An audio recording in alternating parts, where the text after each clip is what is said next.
अस्सलामुअलैकुम वरहमतुल्लाहि वबरकातुहू। आज का टॉपिक बहुत ही इम्पोर्टेंट होने जा रहे हैं। मैं अपने व्यूअर्स से रिक्वेस्ट करती हूँ कि इस वीडियो को एंड तक देखिए और जितना हो सके इस वीडियो को दूसरों के साथ भी ज्यादा से ज्यादा शेयर करें। मैंने डिप्रेशन और तावीज का टॉपिक एक ही क्यों रखा है? लोग समझ नहीं पाते हैं कि पेशेंट डिप्रेशन में है या जो है पेशेंट के ऊपर कोई मैजिक किया गया है, क्योंकि ये दोनों पेशेंट जो होते हैं इनके सिम्टम्स बिल्कुल एक जैसे होते हैं। जो चीजें वाला पेशेंट फील करता है वही सेम चीज जो है जिसके ऊपर तावीज किए गए हो या जिसके ऊपर कोई जिन्नात हो, वो पेशेंट भी वही सेम चीज जो है फील करता है। अगर डिप्रेशन का पेशेंट जो होता है वो खुद को हर्ट करता है, खुद को तकलीफ पहुंचाता है, अकेला रहना पसंद करता है, किसी से बात करना पसंद नहीं करता, बाहर निकलना पसंद नहीं करता,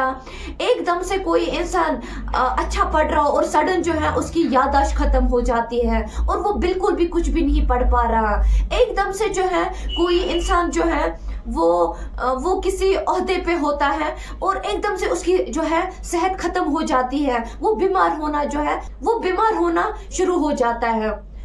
अपने आप को संवारना पसंद नहीं करता, अपने आप को कोसता है, अपने बारे में भी बुरा बोलता है, लोगों से कम बात करता है और यही सेम चीजें जिसके ऊपर मैजिक हुई होती है वो पेशेंट पे यही सेम चीज जो है फील करता है। वो भी जो है अपने आप को नुकसान पहुंचाना चाहता है, दूसरों के साथ बात नहीं करना चाहता, बाहर नहीं निकलना चाहता, अकेला रहना पसंद करता है, लोगों से मिलना पसंद नहीं करता, एकदम से उसकी याददाश्त चली जाती है, उसकी याददाश्त कम हो जाती है, या जो है वो अपने आप को कमरे में बंद करता है, अपने कमरे में रहना पसंद करता है, लोगों से ज्यादा घुलना मिलना पसंद नहीं करता। ये जितने भी सिम्टम्स मैंने बताए वो दोनों पेशेंट में बिल्कुल सेम हो जाते हैं और लोग यहाँ पे बहुत ज्यादा कंफ्यूज होते हैं कि पेशेंट जो है वो डिप्रेशन का शिकार है या जो है पेशेंट के ऊपर कोई मैजिक हुआ है। अगर आपके घर में कोई ऐसा पेशेंट है या आपके खानदान में पड़ोस में कोई भी ऐसा इंसान है और आप समझ नहीं पा रहे हो कि पेशेंट के ऊपर मैजिक है या जो है पेशेंट डिप्रेशन में है, तो उसका जो है एक ही ट्रिक है जिससे आपको पता चल जाएगा कि पेशेंट डिप्रेशन में है या जो है पेशेंट के ऊपर मैजिक हुआ है। उसके लिए सिर्फ एक ही ट्रिक है। काम आपने ये करना है कि सपोज आपका जो पेशेंट है, आपको लगता है कि आपका पेशेंट डिप्रेशन का मरीज है और आप जो है उसको डॉक्टर के पास लेके जाते हो। अब आप बिल्कुल थक चुके हो उसका इलाज कराते कराते, लेकिन पेशेंट बिल्कुल भी नहीं ठीक हो रहा। तो आप एक बार एक काम करें, अपनी जहालत को साइड में रख के आप उस पेशेंट को किसी अच्छे मुफ्ती के पास, किसी बाबा के पास लेके जाए और उस पे जो है दम कराए। अगर आपके पेशेंट में थोड़ा सा भी 1% भी उसके अंदर जो है सुधार आ जाता है या वो 1% ही ठीक हो जाता है, तो उसका सिंपली यही मतलब है कि आपका जो पेशेंट है वो डिप्रेशन का मरीज नहीं बल्कि उसके ऊपर मैजिक किया गया है, उसके ऊपर जो है तावीज किया गया है। और सेम यही प्रोसीजर आपको करना है कि अगर आप अपने पेशेंट को सिर्फ पीर बाबाओं के पास लेके गए हो या जो है आप सिर्फ किसी मुफ्ती के पास आपने दम कराया है, लेकिन आपका पेशेंट बिल्कुल भी ठीक नहीं हुआ है और आप जो है पेशेंट का जो है इलाज कराते कराते थक चुके हो,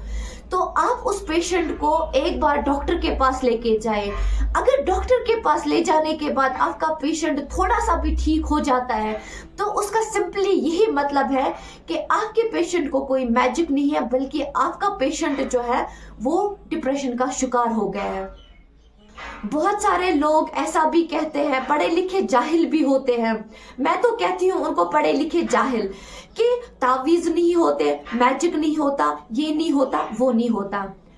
आप लोगों को मैं यहाँ पे एक बात बोलूं कि हमारे जो है प्रॉफिट मोहम्मद सल्लल्लाहु अलैहि वसल्लम, उनके ऊपर भी जो है तावीज किए गए थे, उनके ऊपर भी जो है मैजिक किया गया था और वो मैजिक इस कदर था, जब भी हजरत मोहम्मद सल्लल्लाहु अलैहि वसल्लम किसी के घर दीन की दावत देने जाते थे, जैसे वो बाहर निकलते थे वो ये चीज भूल जाते थे कि मैं इस घर में गया हूँ कि नहीं गया हूँ। उनके ऊपर भी तो मैजिक हुआ था। और दूसरी बात, जो लोग हमेशा कहते हैं कि आप जो है 5 वक्त नमाज पढ़ो, 5 वक्त कुरान पढ़ो, तो आपके ऊपर कभी भी कोई तावीज नहीं हो सकता या आपके अंदर जो है जिन्नात नहीं आ सकते। ऐसे लोगों से भी मैं एक बात बोलूं कि हमारे प्रॉफिट मोहम्मद सल्लल्लाहु अलैहि वसल्लम से ज़्यादा कोई नमाज पढ़ता था, कोई इबादत करता था, कोई कुरान पढ़ता था, यहाँ तक कि कुरान शरीफ भी जो है उनके ही ऊपर जो है नाजिल किया गया। लेकिन फिर भी तो उनके ऊपर तो मैजिक हुआ, उनके ऊपर तो तावीज़ हुआ। कुरान पढ़ना, 5 वक्त नमाज पढ़ना, 5 वक्त कुरान पढ़ना, ये हर मुसलमान के ऊपर फर्ज है। लेकिन इसका ये बिल्कुल भी मतलब नहीं कि कोई इंसान अगर लगातार जो है इबादत करता है उसके ऊपर मैजिक नहीं होता, उसके ऊपर तावीज़ नहीं होता। ये बिल्कुल आपका गलत कंसेप्ट है। उसके ऊपर भी जो है मैजिक होता है, उसके ऊपर भी जो है तावीज़ असर कर जाते हैं। इस टॉपिक को मैंने इसलिए एक ही बनाया क्योंकि ऐसे जो भी मरीज होते हैं, चाहे वो डिप्रेशन में हो, चाहे उनके ऊपर मैजिक किया गया हो, उनको एक ही चीज फील होती है। तो लोग जो है वो बड़ा कंफ्यूज हो जाते हैं कि वाला पेशेंट कौन है और जिसको डिप्रेशन हुआ है वो पेशेंट कौन है। उम्मीद करती हूँ कि आपको मेरी आज की वीडियो पसंद आई हो।